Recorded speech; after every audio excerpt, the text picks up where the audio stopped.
اول مطعم للوصفات التركي يفتح في مصر، كان لازم طبعا ان انا اروح بنفسي واجرب كل الوصفات واشوف اكتر وصفه هتعجبني جدا. واكتر وصفه عجبتني هي الكفته التركي بسلطه البتنجان. يا نهار ابيض بجد يا جماعه خطيره، وانا بقول لكم يا نهار ابيض حسيت ان انا مدحت شلبي كده في نفسي بجد. يا نهار ابيض خطيره يا جماعه، لازم تجربوها بجد.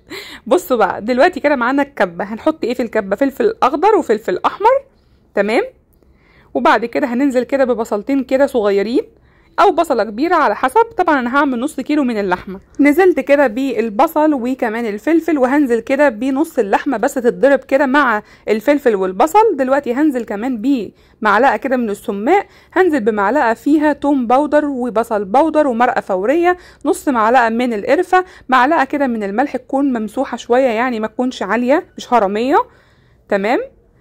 وبعدين كل ده نضربه كويس جدا في الكبه. هجيب كده باقي كميه اللحمه اللي عندي، تمام، وهحطها بقى في طبق واسع كده وانزل عليها بالكميه اللي انا فرمتها. انا مش عايزه اللحمه تكون ناعمه زياده، انا عاوزاها نصها كده ونصها كده. دلوقتي هنزل بمعلقه كبيره من دبس الرمان، تمام زي ما انتوا شايفين كده.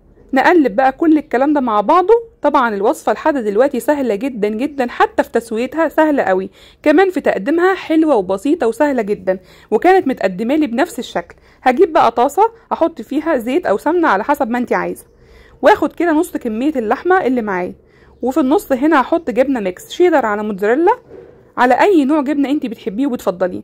والباقي كده زي ما انتوا شايفين باقي كده قطع اللحمه هبتدي بقى ان انا احطه كده على الوش واغطي كويس جدا، تمام زي ما انتوا شايفين كده. نغطي كله كده بقى، ما نسيبش اي حاجه من الجبنه باينه خالص.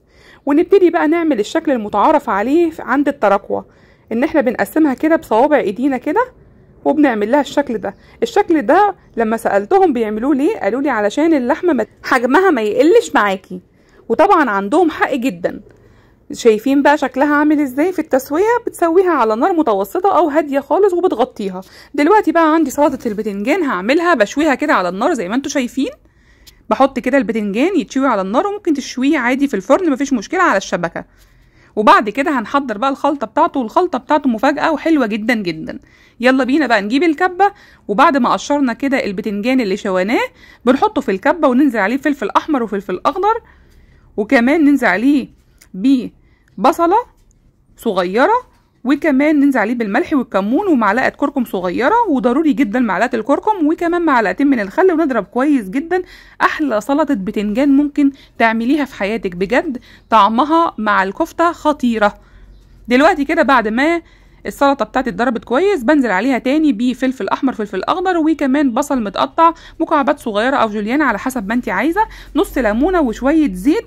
ودلوقتي بقى هنقدمها مع بعض بالشكل اللي انتوا شايفينه ده. بنحط كده الطبق، وده كانت متقدمه لي بنفس الشكل بالظبط، وبزوق الطبق بالسماق الاحمر الجميل زي ما انتوا شايفين. حاجه تحفه بجد، الطبق ده خطير. لو عملتيه بقى في عزومه مش ممكن تتخيلي ان انت عملتي طبق حلو بالشكل ده بنص كيلو لحمه. نص كيلو لحمه عمل لك الطبق الشيك الحلو قوي قوي ده. شايفين بقى الجبنه من جوه عامله ازاي؟ خطيره خطيره وتحفه كده وسايحه وحلوه قوي.